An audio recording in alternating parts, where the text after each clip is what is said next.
Je vais appeler maintenant les intervenants de la table ronde suivante qui est sur justement la réglementation environnementale RE 2020. Et comme disait Franck tout à l'heure, les ministères n'ont pas pu s'exprimer à cause du devoir de réserve. Mais si vous avez des questions lors de la DHUP et dans la salle, donc elle se fera un plaisir de vous répondre sur la RE 2020. J'appelle donc Quentin Pichon, architecte, ingénieur, chargé de mission pour construire en chanvre, et c'est lui qui va animer cette table ronde. J'appelle Yolande Paufichet, architecte, conseillère nationale à l'Ordre des architectes. Bonjour. J'appelle Arthur Cordelier, qui est compagnon du devoir en tant que charpentier, directeur de Wallop, la première usine de préfabrication qui se trouve dans le 77, qui regroupe des charpentiers, une chanvrière et un architecte. Et j'appelle notre dernier intervenant, Fabien Guissot, qui est DGA du développement économique et partenariat à Grand Paris Aménagement. On va lancer la vidéo, s'il vous plaît, et après, Quentin prend la parole pour animer cette table. Ce choix il a été fait pour plusieurs raisons. D'abord pour les qualités thermiques de ce matériau. Ce procédé permet de réduire les émissions de carbone et donc de se projeter vers la future RE 2020. On est très préoccupé évidemment par tout ce qui est consommation énergétique et on sait qu'une bonne isolation, et notamment celle qui a été mise en œuvre sur ce projet, va nécessairement réduire les charges des locataires. On est un bâtiment en béton de chanvre qui est une démarche environnementale, quand on essaie de changer le monde et l'esprit du monde. On essaie d'utiliser des matériaux de biosourcés dans notre conception et la mise en œuvre de nos projets. L'avenir, on y pense tout le temps. Nous, notre objectif, c'est d'aller vers plus de végétal et moins de minéral. C'est comprendre vraiment l'isolation et le rôle du béton de chanvre. C'est des gens qui sont déjà un peu sensibles sur le sujet, mais surtout de partager l'expérience qu'on fait. Ce que j'ai appris, c'est qu'il y a de plus en plus d'architectes qui s'intéressent, qui se déplacent, qui sont motivés pour aller vers des solutions beaucoup plus responsables, écologiques et efficaces.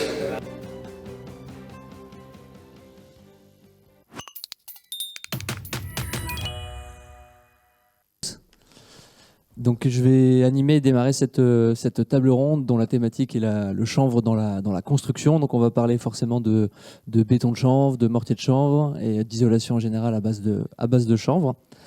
Donc on a beaucoup parlé déjà des qualités du béton de chanvre et son matériau dans la construction, donc je vais directement passer à l'essentiel. On va faire le lien avec la RE 2020, la réglementation environnementale 2020, et on va aborder, je trouve que c'était bien avec la présentation d'avant, c'est qu'on ne parle pas que du carbone. J'espère que les intervenants parleront aussi de tous les autres aspects de la construction à base de chanvre, parce qu'il y a beaucoup d'autres impacts qui sont notamment mentionnés dans les fiches déclaratives environnementales et sanitaires, les F2S, qui sont très intéressantes et sur lequel le chanvre répond tout à fait, la pollution de l'eau, la pollution de l'air, etc. Et puis on parlera aussi dans cette table ronde de rénovation, parce que la RE 2020, c'est surtout le neuf, on parle beaucoup du neuf, alors que l'enjeu de demain, c'est en très très grosse partie la rénovation. Et donc pour ce faire, les trois intervenants qui vont intervenir, vous avez un peu un échantillon de toute la filière. Il y aura un aménageur, il y aura une représentante, donc architecte également, mais donc du Conseil régional de l'Ordre des architectes d'Île-de-France.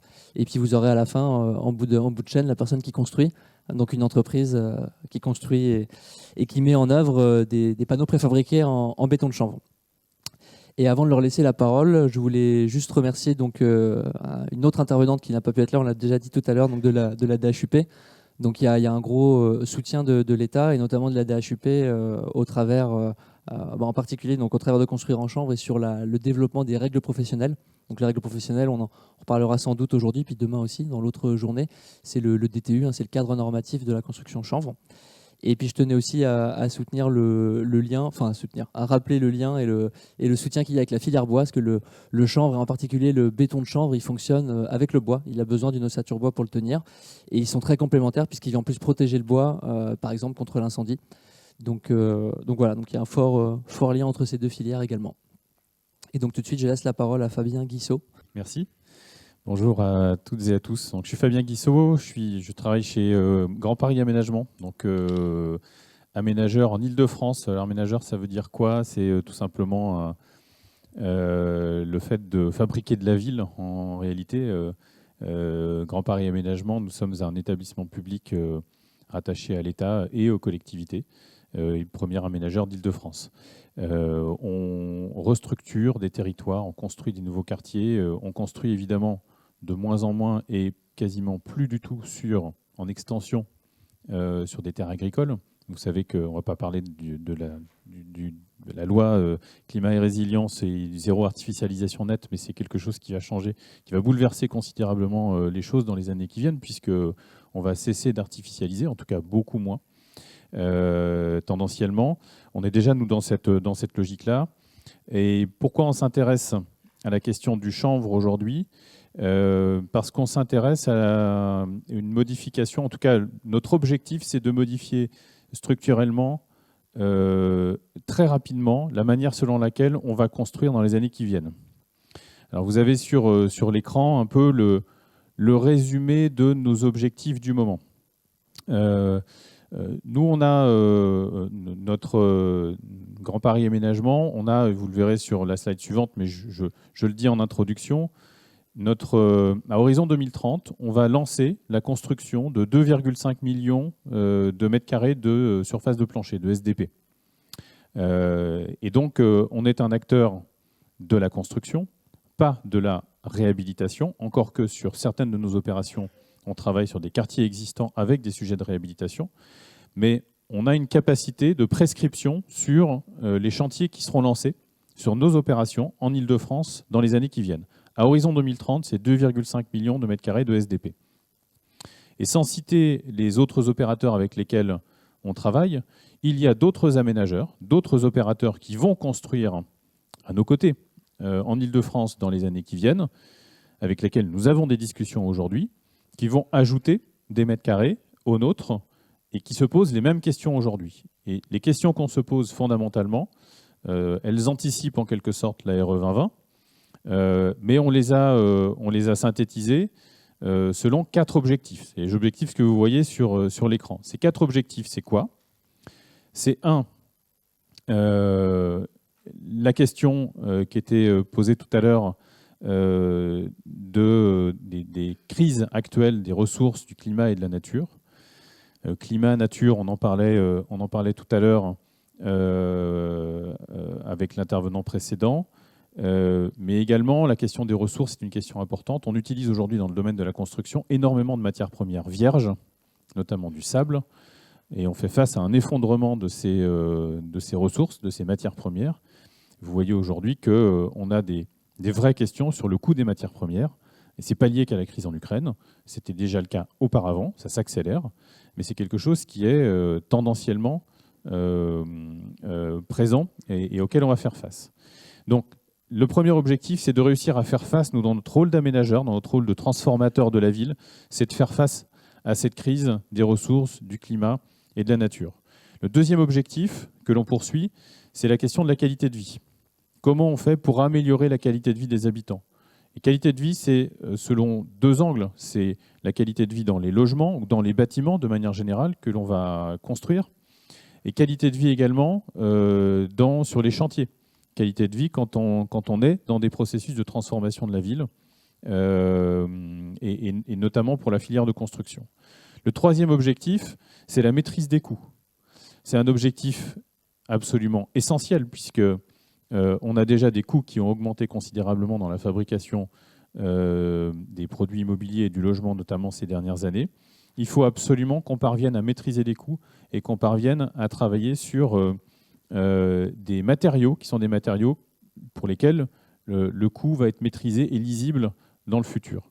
Et le quatrième objectif, c'est le soutien aux filières. Nous, on est un opérateur d'aménagement, mais notre objectif, c'est de faire du développement économique aussi. Et pourquoi j'interviens aujourd'hui en vous présentant ces 4 objectifs, qui ne s'adressent pas qu'à la filière chanvre, puisqu'on en a parlé depuis maintenant 2 mois, aux filières qui sont les filières géosourcées, biosourcées, à la filière du réemploi aussi, qui est un sujet essentiel, et avec un axe transversal pour nous qui est également la question de l'industrialisation, de la construction hors site. Pourquoi je viens évoquer ça auprès de vous aujourd'hui, à l'invitation de la filière? C'est parce qu'on pense que le chanvre coche à peu près toutes les cases sur ces 4 objectifs. Et donc, sur la question de la qualité de vie, sur la question du matériau en tant que tel pour la qualité des logements et on va dire ses atouts en la matière, sur la question évidemment des impacts carbone, et je ne vais pas redire ce qui a été évoqué précédemment, sur la question de la maîtrise des coûts, c'est quelque chose qui reste encore probablement à travailler, mais on pense qu'il y a un vrai potentiel en massifiant et en travaillant sur l'évolution des volumes et de l'industrialisation de la construction hors site. Il y a des vrais potentiels à la matière. Et puis, c'est une filière qui est une filière locale, en quelque sorte. Nous, notre objectif, c'est qu'on maximise le plus possible le fait qu'on puisse avoir des circuits courts à l'échelle de la région Île-de-France. Quand je dis à l'échelle de la région Île-de-France, ce n'est pas strictement les frontières administratives de l'Île-de-France. C'est le grand bassin parisien.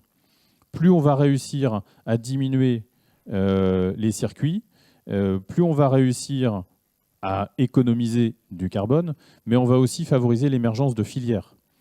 Et ce qui nous intéresse, c'est le lien entre la filière agricole et la filière de la construction, en ayant la capacité, du coup, à conserver sur le territoire ou à équiper, à développer sur le territoire une filière industrielle, en quelque sorte, qui va nous permettre de développer des compétences, de fournir de l'emploi, de fournir des débouchés, et in fine de fournir les chantiers de construction. Peut-être on peut passer sur la slide suivante, voilà, qui est la dernière. Je vous disais qu'on allait prescrire 2,5 millions de mètres carrés de SDP dans les années qui viennent d'ici à 2030.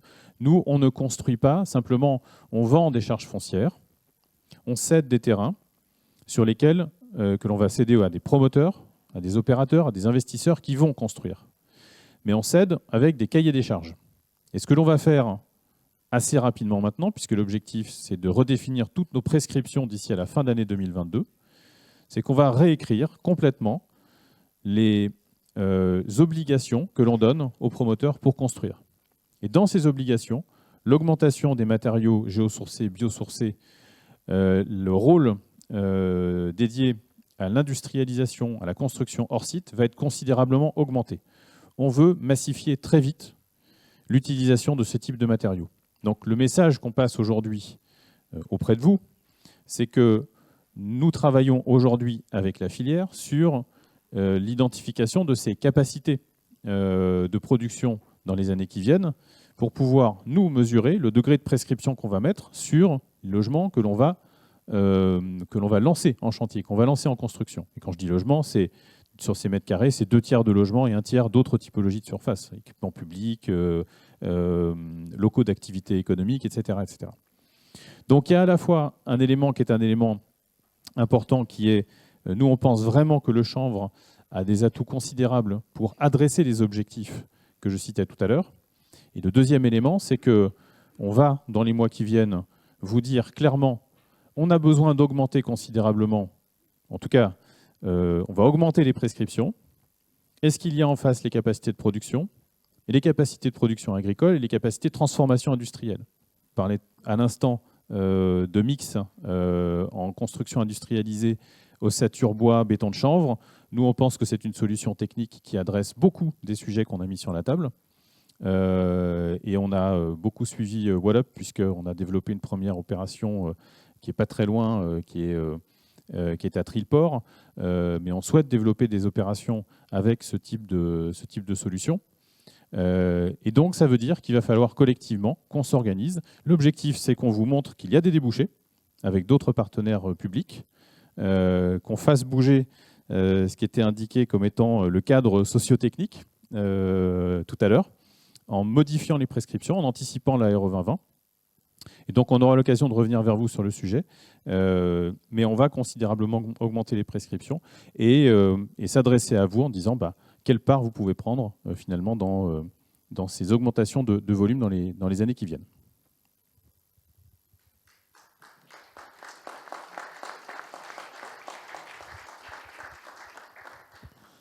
Merci. Moi, j'allais vous demander des exemples de projets, mais du coup, il y en a un. Puis je pense qu'Arthur pourra ensuite sans doute en reparler. Tout de suite, je donne la parole à Yolène, donc Yolène Paufichet. Et donc, je souhaiterais vous demander un petit peu, même objectif, quels sont vos objectifs au Croailles vis-à-vis des matériaux biosourcés. Nous parler un peu de la rénovation, un peu plus que du neuf. Et enfin, finir sur la formation des architectes et autres partenaires de la construction. Bonjour. Yolène Paufichet, donc je suis architecte et je suis conseillère à l'ordre national. En fait, j'étais anciennement élue à l'ordre régional d'Île-de-France, mais maintenant je suis référente du groupe de travail Action écologique au sein du Conseil national.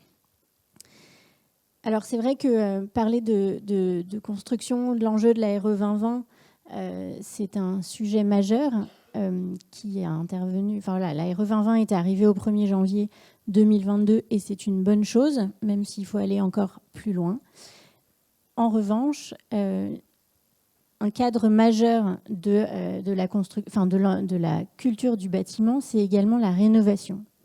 Pourquoi on parle de rénovation aujourd'hui ? Parce que 80% de la ville de 2050 existe déjà. Ça signifie que le patrimoine bâti existant, il va falloir en prendre soin parce que demain, il faut que les bâtiments tiennent toujours, soient pérennes et maintiennent les exigences que vous avez aussi également citées plus tôt. J'ai bien aimé M. Huyghe qui disait tout à l'heure qu'en effet, en 2100, on parle d'augmentation de degrés. Il faut savoir qu'il y aura à peu près 20 jours de canicule mortelle par an. Donc ça veut dire qu'en effet, la rénovation énergétique, en fait, au-delà de la rénovation simple, est un enjeu majeur. C'est un sujet dont il faut absolument se saisir aujourd'hui. Et la construction chanvre est une des réponses à l'isolation, en effet, des bâtiments, de par ses atouts. Alors, je pensais tu développerais un peu plus, mais peut-être c'est pas grave, on en parlera plus tard. Mais c'est vrai que le chanvre a un atout majeur, c'est sa capacité de déphasage. Alors, c'est peut-être un peu technique, si jamais vous avez des questions plus tard, on rentrera dedans, mais en tout cas, la capacité à conserver la chaleur à l'intérieur du bâtiment l'hiver et à protéger de la chaleur extérieure l'été, ce qu'on appelle dans la RE 2020 le confort d'été. Alors effectivement, dans la RE 2020, ça concerne la construction neuve, mais la rénovation, en fait, on n'a pas de vrai... Il y a une réglementation pour la réhabilitation, mais elle n'est pas suffisante. Et donc, on doit s'appuyer sur cette RE 2020 aussi pour le bâti existant, pour aller plus loin. Cette rénovation énergétique, c'est un sujet énorme. Alors, je parlerai peut-être plus tard du comité de liaison des matériaux biosourcés, mais ce que je voulais rappeler, c'est qu'aujourd'hui, le gouvernement a mis en place un certain nombre d'aides, notamment via MaPrimeRénov', qui incite les particuliers à rénover énergétiquement leur habitat. C'est bien, mais ça ne va pas assez loin. Pourquoi ? Parce qu'aujourd'hui, 650 000 dossiers de primes ont été ouverts pour des rénovations par geste. Par geste, ça veut dire quoi ? Ça veut dire qu'en fait, un particulier a mis en œuvre peut-être une isolation ou changer ses fenêtres ou changer son système de chauffage. Ce ne sont pas des rénovations globales qui sont engendrées par les particuliers. Et ça, c'est un problème majeur parce qu'en fait, devant 650 000 dossiers d'aide pour des rénovations par geste, on a 50 000 dossiers d'aide pour des rénovations globales. Donc on se rend compte que là, l'écart est trop important. Et donc, ça ne va pas assez vite en réalité. C'est-à-dire que d'ici 2050, on a un objectif avec la stratégie nationale bas carbone qui est de réduire et d'arriver à une neutralité carbone. Si on y va bout par bout, en fait, on n'y arrivera jamais. Donc il faut soutenir ce développement des filières biosourcées en général pour arriver à des rénovations qualitatives. Aujourd'hui, la valeur du chanvre, effectivement, outre la décarbone, enfin outre le peu de carbone qu'elle emploie pour le développement de la fibre et puis pour la mise en œuvre ensuite sur chantier, parce qu'il y a différentes méthodes qui ont été créé, inventé pour que sur une projection de béton végétal projeté, on arrive à avoir la chaîne-vote qui arrive en même temps que le chanvre et l'eau directement dans le bâtiment. Voilà, c'est un peu pour que vous ayez une image de comment ça se passe. Mon voisin vous parlera de préfabrication parce que l'ennui sur ce système, c'est qu'on a des temps de séchage qui sont considérables et donc pour pouvoir le valoriser auprès des maîtres d'ouvrage, c'est assez complexe. Alors, je dirais qu'en Île-de-France, donc au Conseil régional de l'Ordre des architectes d'Île-de-France, en 2018, un comité de liaison des matériaux biosourcés a été initié avec la Chambre de l'agriculture, avec Interchanvre et avec d'autres acteurs de la filière biosourcée, le bois, la paille.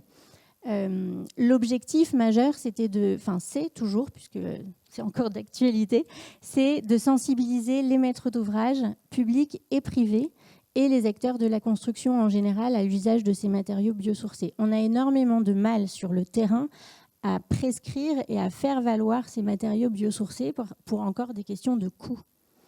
On ne devrait plus avoir cette question de coût, en fait, et de formation, qui sont des blocages pour pouvoir mettre en œuvre ces matériaux qui sont vertueux et c'est une évidence en fait, ça devrait être la norme en réalité.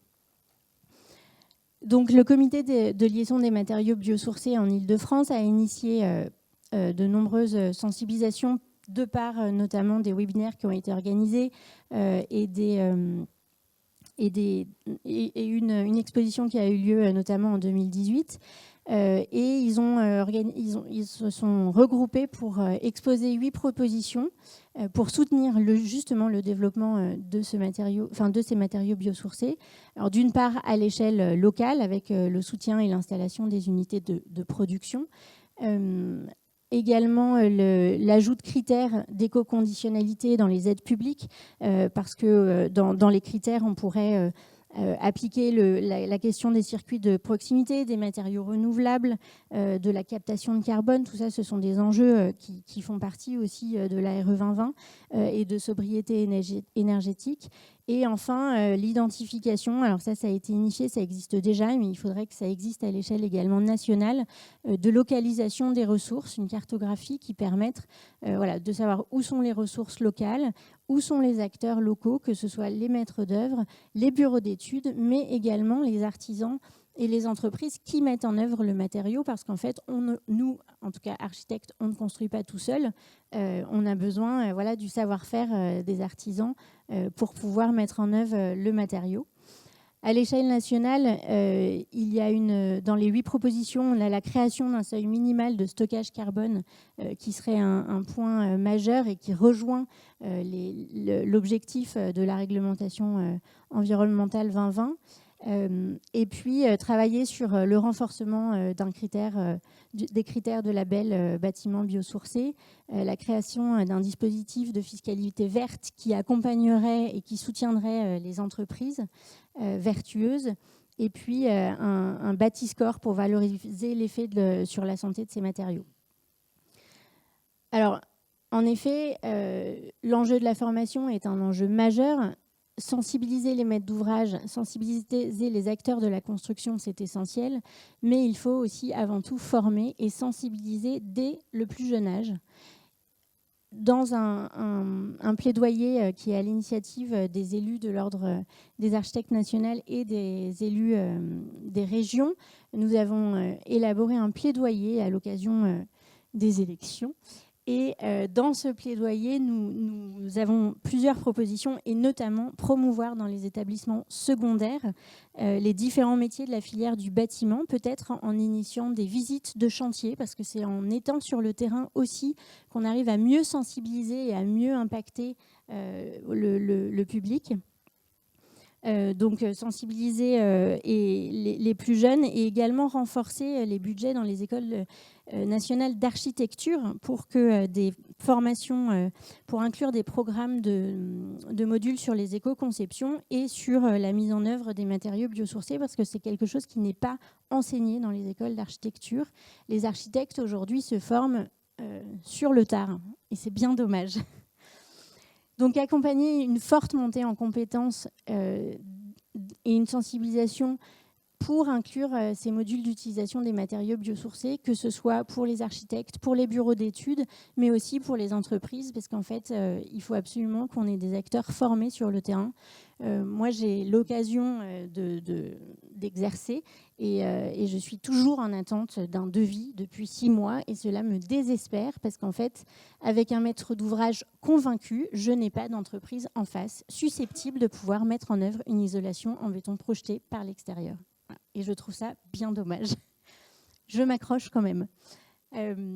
Voilà, l'enjeu en tout cas, c'est de développer, de soutenir et de financer la formation de manière à ce que voilà, cette filière se développe. Il faut investir pour qu'on crée des emplois non délocalisables. Pardon. Vous en avez parlé, je pense que c'est important d'insister dessus. On a parlé aussi des chanvrières qui représentaient peu de surface d'hectares sur le territoire. En fait, on a besoin de plus de chambres, de plus d'acteurs pour mettre en œuvre les bienfaits de ce matériau qui sont essentiels pour notre patrimoine bâti et pour les constructions à venir.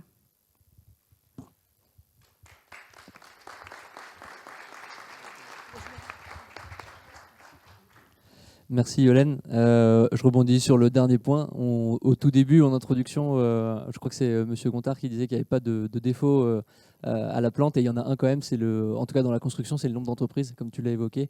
C'est vrai que c'est le sujet. Alors il y a moyen de passer outre. Il y a Construire en Chanvre qui travaille aussi beaucoup sur la formation des architectes et des entreprises.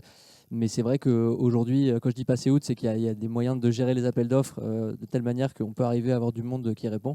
Mais c'est un des gros sujets. C'est le sujet, c'est la formation des entreprises et les entreprises présentes sur tout le territoire pour répondre à tout type de projet chanvre. Et du coup, je vais donner la parole à une entreprise. Donc Arthur, je te laisse présenter et dire ce que tu as à dire, parce que j'aurai plein de questions, mais ça va être trop long.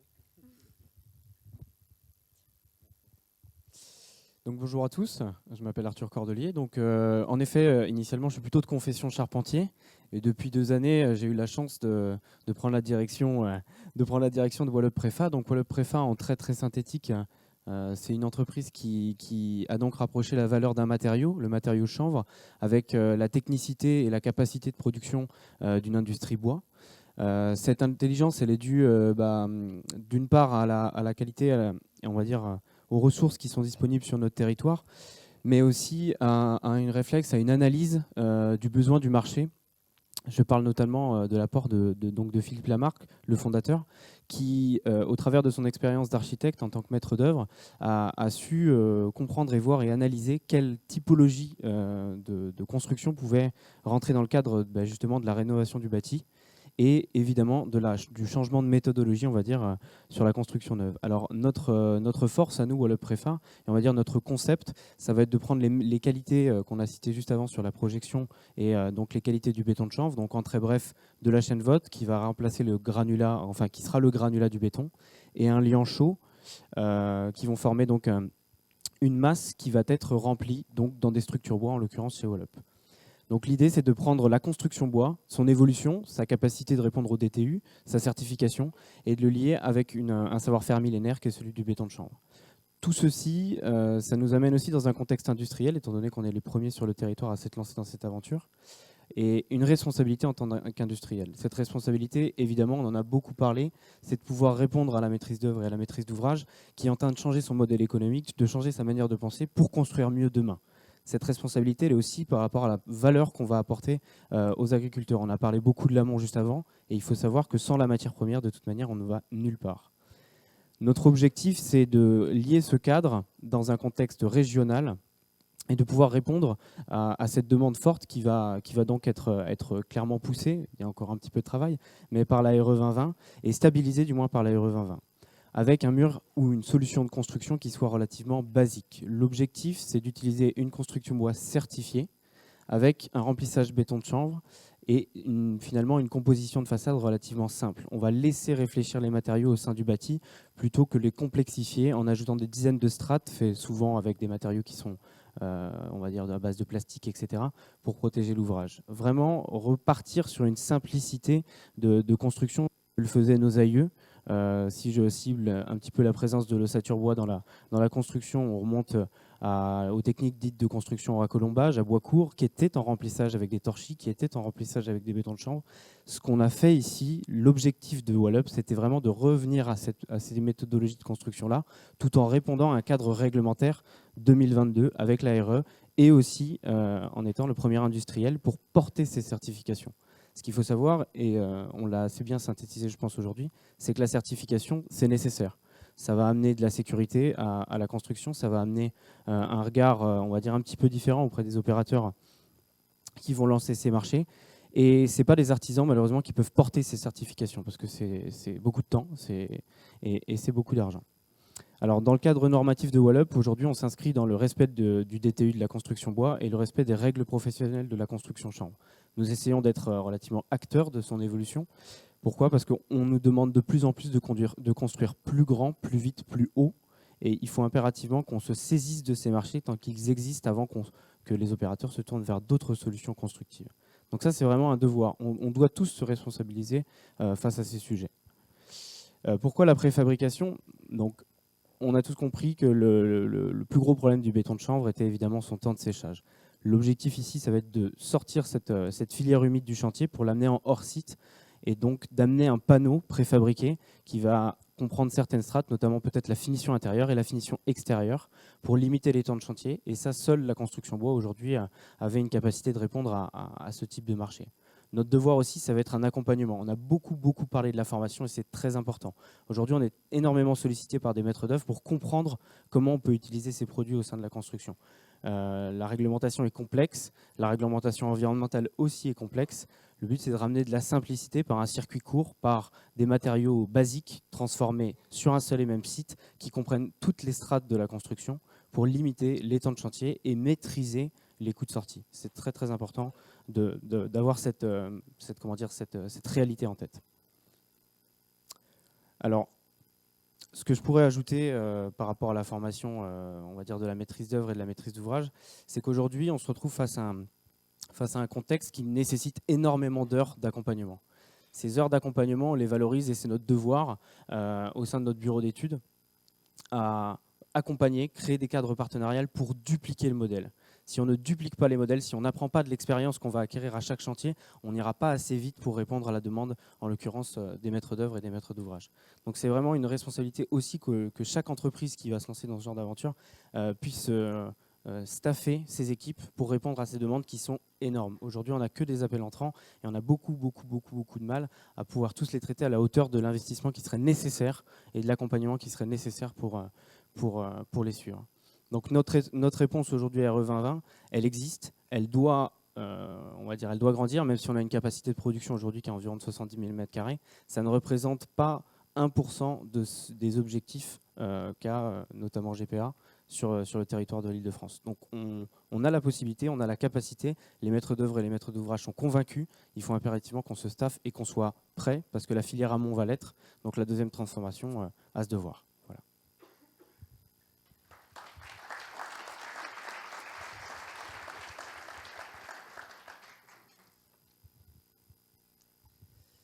On peut peut-être passer la toute première diapo en fait pour que tu expliques un peu les atouts du chanvre dans la construction et préciser que là on a parlé surtout béton de chanvre mais avec la Schoenvott, mais il n'y a pas que le béton de chanvre, il y a aussi les isolants souples avec la fibre qui ont aussi des qualités extrêmement intéressantes en termes de confort d'hiver comme de confort d'été.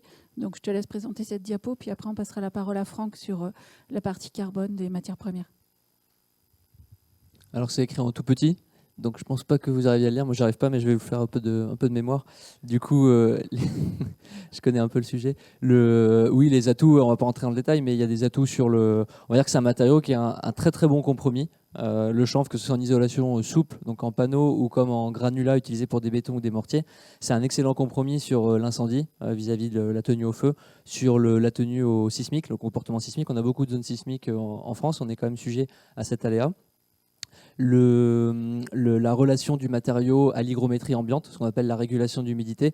C'est un matériau, une fois recouvert d'un parement, que ce soit un enduit, terre, chaux-sable, chaux-chanvre, etc. On a un comportement, un ressenti qui n'est pas du tout le même versus un bâti conventionnel isolé classiquement avec un doublage placo et une peinture, pour faire simple. C'est aussi un matériau qui est extrêmement performant.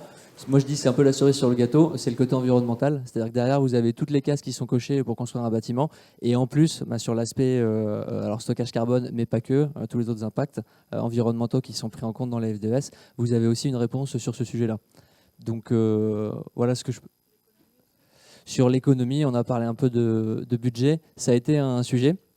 C'est toujours un sujet, on va dire, sur des projets de petite taille. Ce que j'appelle petite taille, c'est la maison individuelle, que ce soit en rénovation, et encore souvent, c'est une solution qui est quand même très pertinente, donc qui s'impose assez facilement.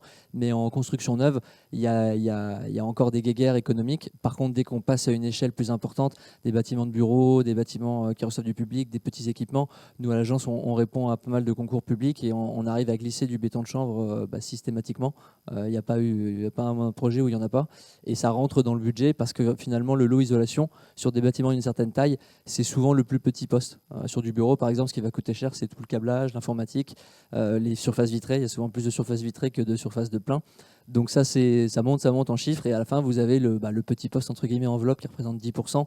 Donc s'il y a un surcoût de quelques pourcents, mais sur un tout petit lot, en fait, c'est quasiment effacé sur tout l'argumentaire qu'on peut amener sur les économies de chauffage, la pérennité dans le temps, la maintenance, l'entretien qui est diminué. On est sur un matériau qui ne va pas se tasser par rapport à des laines minérales, par exemple. Donc on sait que dans le temps, en plus, on apporte une solution très pérenne. Les études du CEREMA ont prouvé qu'on faisait 70% d'économie de chauffage avec du béton de chanvre. Donc au niveau économique, même si potentiellement ça peut être cher à l'achat sur des petits formats comme tu disais, c'est largement récupéré par les économies de chauffage. Franck, non ? Ok. Ce qu'on peut dire aussi, c'est qu'il y a 1600 entreprises qui ont été formées par Construire en chanvre pour maîtriser ces modes constructifs. Et qu'on a réussi l'an dernier à faire rentrer dans les formations CAP de maçon les référentiels grâce à une des délégations régionales de Construire en chanvre. Donc il y a un appel à projet qui va sortir en juillet sur la partie formation, sur les matériaux biosourcés entre autres. Et donc on va travailler au niveau de Construire en chanvre sur cet appel à projet pour pouvoir faire rentrer dans les formations initiales, aussi bien architectes qu'ingénieurs, les formations qui sont déjà écrites au niveau de Construire en chanvre. Est-ce que, Alexandre, nous avons des questions sur les gens qui sont à distance ? Oui. Alors, la première question, c'est quand vous avez fait le rapport 1 hectare égale une maison, est-ce que vous pouvez donner des caractéristiques de cette maison en termes de surface, en termes de chaîne vote qui a été implémentée dans la construction, enfin, voilà. En fait, un hectare de chanvre, on vous l'a dit tout à l'heure, ça produit à peu près donc 6 tonnes 5 de Schoenvott. Non, 6 tonnes 5 de paille, merci. J'avais Jérôme qui tordait le nez, merci. J'allais trop vite. Donc 6 tonnes 5 de paille, avec 50% de Schoenvott dans la paille. On a à peu près 3 tonnes, un peu plus de 3 tonnes de Schoenvott. Et c'est vrai que dans un mur, lorsqu'on met 30 kg de Schoenvott au mètre carré, on peut avoir à peu près 100 mètres carrés de mur. Donc voilà, on a en fait un peu l'ordre de grandeur. Et bien sûr, donc 3 tonnes, petit point sur le carbone, 3 tonnes de Schoenvott, voilà, c'est multiplié par 1,4, donc on est à un peu plus de 4 tonnes de CO2 fixées. Alors on parle beaucoup de la Schoenvott, après il y a la fibre pour faire des isolants souples. Donc encore une fois, 6 tonnes 5 de paille, multiplié par 25% de fibre. On a donc 1 tonne 5 à peu près de fibre par hectare. À raison, encore une fois, de 30 kg de laine de chanvre en fait, par mètre carré. Vous avez donc les ordres de grandeur et effectivement, la règle qu'on dit 1 hectare égale une maison, on peut toujours l'appliquer grâce à ces valeurs-là. À titre d'exemple, je vis personnellement dans une maison rénovée en béton de chanvre et on a mis à l'époque 5,5 tonnes de Schoenvott, mais c'était une grosse rénovation et puis j'étais un peu jusqu'au bout, il y en a un peu partout, au mur, au sol, au plafond, dans les enduits, etc. Mais oui, 4 à 5 tonnes sur une maison de 100 mètres carrés, c'est un bon ratio. L'utilisation de la chaux dans le mixte chaux-chanvre. Il faudrait aller voir sur la FDES les données exactes, fonction des dosages, si on est en dosage toiture, mur, enduit, l'impact n'est pas le même. Là, de tête, je ne saurais pas dire. Et en plus, il n'est pas le même selon le béton de chanvre que vous mettez en œuvre. Parce qu'il y a plusieurs familles de béton de chanvre avec plusieurs fournisseurs de liants minéral. Il n'y a pas que de la chaux d'ailleurs. Il y a aussi du ciment naturel. Il y a des mélanges de chaux formulés. Donc chacun a des valeurs distinctes. Et là, je serais... Si tu serais toi, Arthur ? Non ? Ok. Ouais, là c'est compliqué. Mais par contre, toutes les données sont sur la F2S, sur le site de la base INES, INES, et vous avez un espace consultation, vous pouvez retrouver toutes les fiches déclaratives environnementales de tous les matériaux de construction, donc le chanvre, mais pas que. Et vous retrouvez tout ça plus ou moins bien détaillé, c'est quand même assez indigeste, mais on trouve des infos très intéressantes. Ok, c'est bon pour moi. Est-ce qu'il y a des questions en salle ? Vous avez un micro devant vous. Oui, mon nom est Henri de Villeneuve, je suis installé en Afrique du Sud et je développe des projets d'investissement dans l'agro-business. Et j'ai découvert il y a quelque temps le chanvre et le potentiel que recèle cette zone. Mais je vous parle d'Afrique du Sud, je reviens à ce que vous disiez sur la France. Est-ce que dans la chaîne de valeur, production, transformation, marché, où est-ce qu'est le facteur limitant? C'est le développement de la production, le développement de la transformation ou c'est le marché lui-même?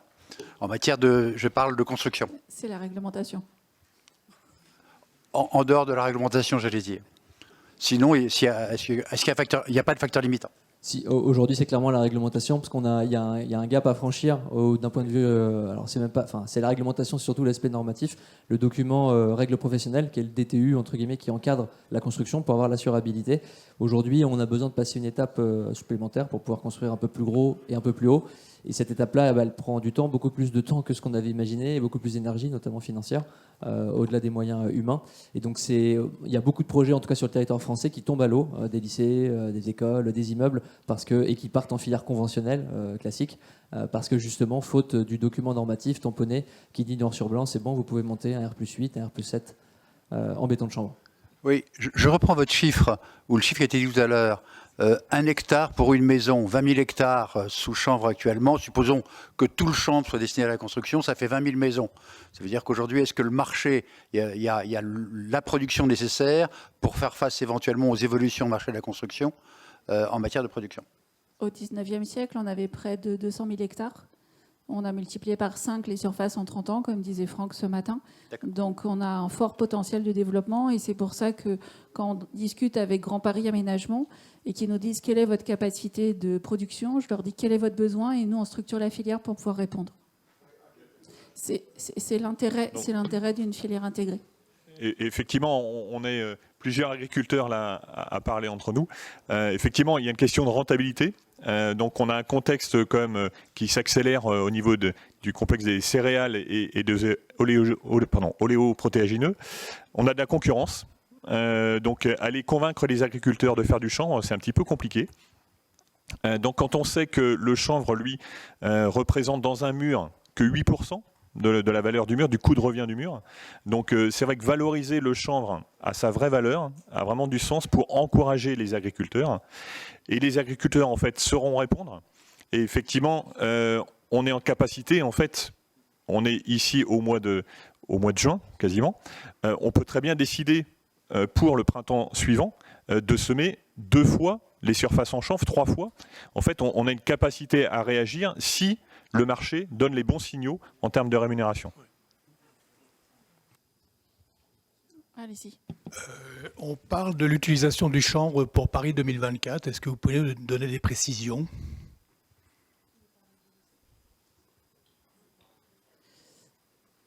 On m'a dit que c'était en lien.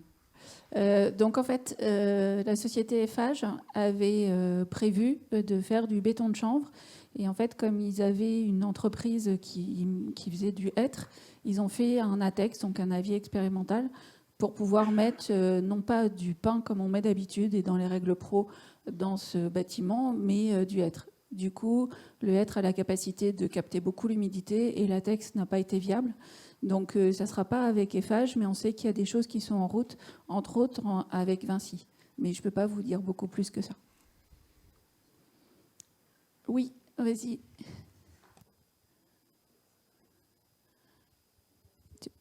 Tu peux te présenter. Bonjour. Si tu veux. Tout d'abord, je vous félicite parce qu'une fois de plus, c'est absolument passionnant.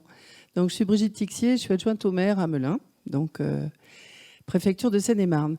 Je voudrais juste ajouter 2 petites choses. J'ai été très intéressée, monsieur le directeur d'aménagement, par Grand Paris, parce que vous donnez en effet un signal fort. Et monsieur Pichon, lorsque vous dites en effet que les collectivités commencent à répondre dans les appels à projets. Mais ce que je voudrais dire, c'est qu'il faudrait peut-être encore mettre 2 types de partenaires autour de la table. Ce sont les banques, parce qu'on retrouve très régulièrement la difficulté auprès des... Là, je parle des particuliers, lorsque des particuliers souhaitent construire leurs habitats. Et c'est vrai que c'est compliqué parce que le coût nous est toujours encore... dit et redit que c'est supérieur et que ça va être très compliqué. Et en bref, outre le fait que les constructeurs souhaitent aussi garder, comme certains promoteurs, leur modèle économique qui va très bien et qui finalement, pourquoi aller chercher des constructions un petit peu plus compliquées que ce que l'on fait depuis 30 ans? Après tout va bien. Et c'est vrai que la difficulté de l'habitant, qui est vraiment volontaire pour ce genre de nouvelles technologies, ou en tout cas d'anciennes qui revient à la mode, ou en tout cas à l'efficacité, eh bien, c'est de pouvoir trouver la banque qui va pouvoir comprendre que l'investissement, certes, mais aussi le fonctionnement. Forcément, le fonctionnement va être plus intéressant et beaucoup plus économique. Et cela, c'est vraiment un vrai problème. Pour avoir eu l'occasion d'en parler avec un directeur de banque important, et pourtant, il est bien lié, alors comme ça, je vous donne un indice, il est bien lié au domaine agricole, eh bien, ce n'est pas encore dans leur mentalité, si je puis dire. Donc, je pense que là, il y a un vrai problème et une vraie marge de progression. Et la deuxième chose, c'est qu'en effet, les politiques locaux, je veux parler donc justement des conseillers municipaux, des adjoints au maire et des décideurs avec les services, n'ont pas encore cette formation. Et de ce fait, on passe un peu pour des rigolos, parce que son chanvre. Mais de quoi parle-t-elle? Et c'est vrai que c'est un vrai problème de communication. On a déjà eu l'occasion d'en parler longuement, aussi bien avec Francis qu'avec Philippe, qu'avec Franck et Nathalie, bien sûr. Mais c'est vrai que c'est une grosse problématique. Et je remercie vraiment monsieur le sénateur d'avoir permis, en effet, de pouvoir être ici, parce que j'espère qu'avec cette communication qu'on pourra en faire, eh bien, les politiques seront un petit peu plus ouverts à tout ça.